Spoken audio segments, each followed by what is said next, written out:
नमस्कार, आपण पाहतात युगांधर महाराष्ट्र न्यूज. पाहुयाच्या काय ठळक घडामोडी बातमी उल्हासनगर इथून आहे. उल्हासनगरात ऐन पावसाळ्यात रस्त्याचे खोदकाम, महापालिकेचा अजब कारभार.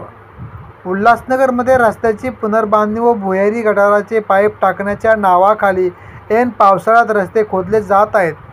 त्यामुळे रस्त्यावर चिखल झाला आहे. भाटिया चौकातील रस्ते खोदल्याने रस्ता चिखलमय होऊन मोठ्या अपघाताची शक्यता आहे. याविषयी मनसेचे उल्हासनगर जिल्हा अध्यक्ष बंडू देशमुख आणि नागरिकांनी नाराजी व्यक्त केली आहे.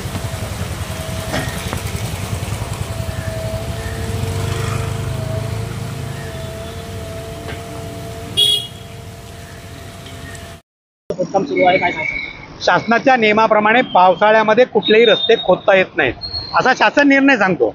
परंतु ईगल कंपनीच्या वतीने ड्रेनेज लाईनसाठी हा संपूर्ण रस्ता खोदण्यात आलेला आहे. या ठिकाणी चिखल झालेला आहे, माती झालेली आहे, गाड्या स्लिप होत आहेत, लोक पडत आहेत, लोकांना दुखापत होते. परंतु महापालिकेचे अधिकारी किंवा ठेकेदार यांना याच्याशी काही घेणं देणं नाही आहे. महापालिकेचे अधिकारी सर्व नियम धाब्यावर बसून ठेकेदारासाठी काम करत आहेत. कारण महापालिका ठेकेदार चालवतात, प्रशासन चालवत नाही आहे. फक्त भ्रष्टाचार करायचा, आपलं कमिशन घ्यायचं, काम होतं की नाही होतं, निकृष्ट दर्जाचं होतं चांगलं होतं याच्याशी त्यांना काही घेणं देणं नाही आहे.